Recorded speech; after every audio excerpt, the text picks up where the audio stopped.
So I'm living in this low-income housing in Canmore, Alberta, and there's this one woman that had, I think, 3 kids that was starting this campaign to break the cycle of abuse. And she was going national and getting a lot of publicity. The town really loved it because it was bringing a lot of publicity and advertisement to the town. It was all money, money, money based, and here this girl was trying to do something good, break the cycle of abuse, living in low-income housing with 3 kids. And her 3 kids were very young, and while she was so busy, training and doing all the publicity and getting all of the, aren't you a great person?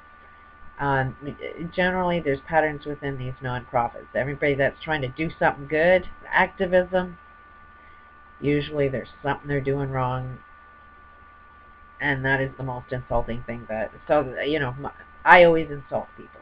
Don't mean to be, but I see patterns within patterns and point it out. Anyways, her kids were definitely being neglected while she was gone all the time. She had no daycare, and lots of times, I believe her daughter was in kindergarten, like 5 years old, and one particular day, it was freezing. There was a snowstorm, and this girl comes home from school, and she's wearing just a short sleeve t-shirt, no sweater, no jacket, nothing. And she's wandering around the complex and doesn't want to go home by herself, scared in the house by herself. I think she had older boys, and brothers and sisters don't necessarily always get along, especially when they're left by themselves all the time.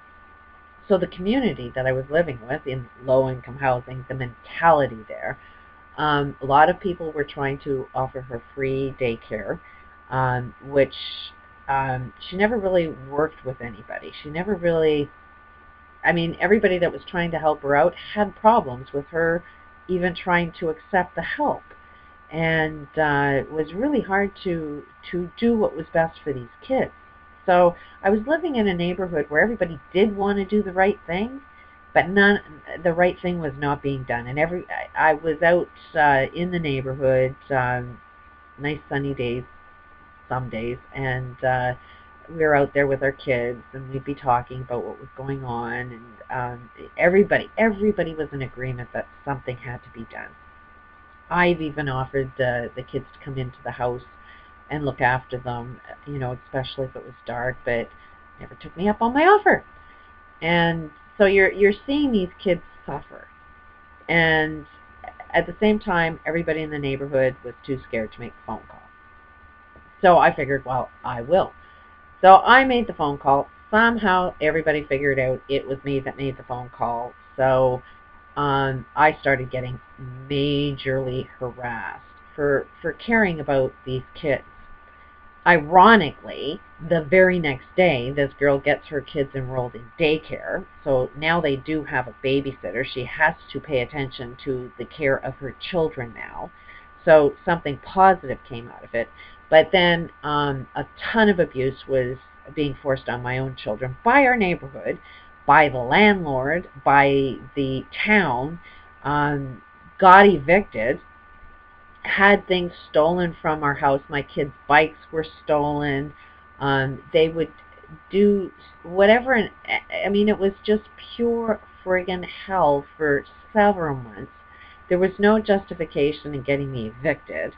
And I had to get lawyers and fight this friggin' thing, but it wasn't safe in that neighborhood, so they moved me to another complex, and so moved into there, and then a house came up.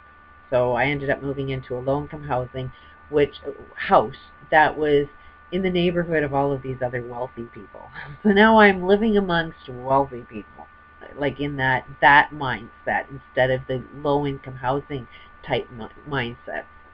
And I ended up having this conversation with this Chinese girl, very wealthy family that she comes from. They owned all of the Dairy Queens in Calgary, and I'm not sure if all of them, but a good many of them were owned by her family. And her daughter was playing with my daughter a lot At this particular time. I was really amazing at doing hair braiding, so she was trying to get her daughter to, I was braiding her daughter's hair, and we sat and had a conversation, and something inspired me to just move out of that neighborhood, to get out of low-income housing.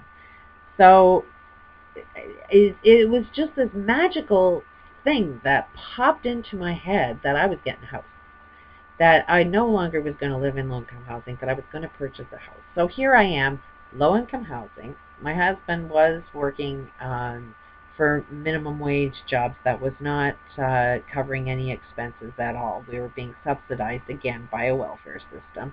I had been trying to work part-time as well, but anytime I did work, it cost more money for daycare than it did any wages that I could. So it was almost cheaper for me to stay at home with my kids than it was to go out and work. Meanwhile, I'm trying to figure out any way I could make an income. I was trying to produce a video on this braiding, because people were stopping me on the street, left and right. Some people were saying, that almost looks spiritual. So I was always working at improving my own financial situation, but reality had it at that time that we had no credit, no savings, no real income, and we're being subsidized by welfare. And I'm living in the most expensive area in the whole friggin' Canada, and I'm going around telling everybody that I'm buying a house. There was no doubt. There was zero question I was buying a house. And it was the same type of feeling that you believe in God, that He does provide for you. There was a relationship with God, but not so much with this one. It was more showing me how I do it myself. So at that time, you have everybody telling you it's impossible. It cannot be done. You don't have the money. You don't have the credit. It's too expensive. I mean, everybody that knew my financial situation were laughing at me. They thought it was the biggest joke. I mean, again, I did not have a voice where anybody believed me, but I was going around just saying, I'm getting a house. I'm getting a house. So what ended up happening, and it generally takes 2 weeks. When you get that level of knowing, and again, there's that movie Knowing that's, predicting this Armageddon and the end of the world. When you get to a state of knowing that it's not the end of the world, and you really believe it. You aren't influenced by anything else in the world that's telling you the world's going to come to an end. If you really believe, something makes you really believe that, no, this is just going to be a big, massive wake-up, that our world will completely change, but everything will be good, everything will be completely opposite. Picture this as being hell. We're about to enter heaven. And we have to create that heaven. The same way that I needed to create this house, that I was going to get this house. Anyways, I had gone to the post office and ran into a girlfriend and she asked me how I was doing and what's new, and I said, well, I'm getting a house. And she's like, well, how are you pulling that one off? And because she knew my circumstances and thought it was rather funny that I would say that. And somebody overheard me in the post office and interrupted us, and they were really wealthy people, and they had land that they were going to build their little mansion on, and in the meantime they had a trailer that they had bought, brand new, jacuzzi tub, skylights, beautiful, brand new, very large mobile home. And it had to be a pretty nice trailer for these people with that kind of money to be living in. But they only had stayed in it for a few weeks, and then they moved down to. They stayed the winter in a house in the States, Aspen or something like that. And while they were down there, they decided they didn't really want to live in the area, so all they wanted to do was dump their property. So when they heard that I was trying to buy a house, she was like, grabbed me and says, hey, I want to get rid of something. Do you want it? And basically, within 2 weeks of me saying I was going to get a house, I'm moving into my own house. Somehow, the banks approved everything, probably because of the people that owned it. Um, no savings for a damage deposit, but even that worked out. At that particular time, the motor in my van had also gone. That was $1,000 bill, and somehow magically that got fixed at the same time.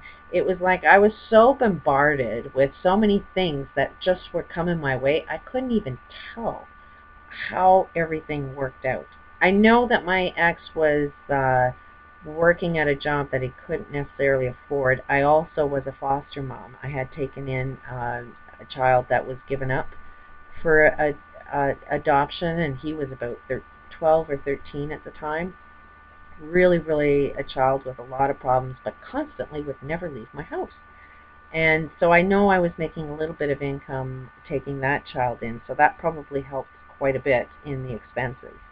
But magically, against all odds, against everything, a miracle showed up and lived in my own house just by saying, I'm moving into my own house.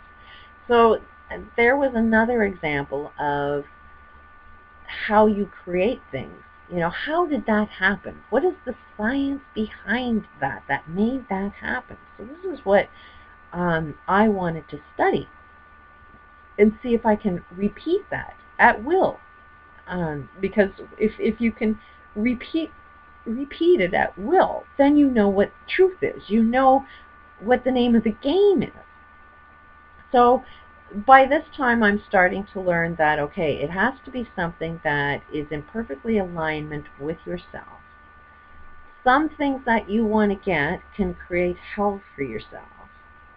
And other things create the heaven in your life. Now, for me, no matter what it is, I'm only going to attract, like when it gets to be big things like that, are going to be good things for myself. At the same time, I'm experiencing abuse. I've now married a man that's identical to my father and my grandfather's, and his father's is just as abusive to his wife and to his kids as my ex-husband is. So I'm also trying to study, how do I attract these evil experiences and attract these miracles?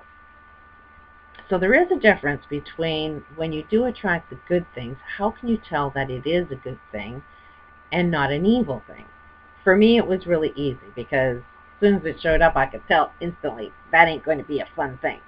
But the good things were miracles. They were always, always, always really good things for me and my family. So I could tell the difference between these attracting of good and bad.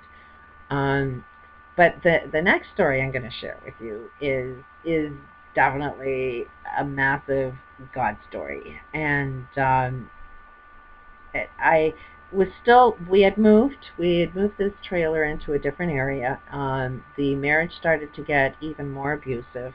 I knew I had to leave, and I knew I had to earn an income to feed my kids, because my ex sure wasn't helping to feed these kids at all. He was doing everything he can to create more and more and more debt. He, at the time I didn't realize, but he was definitely lacking love.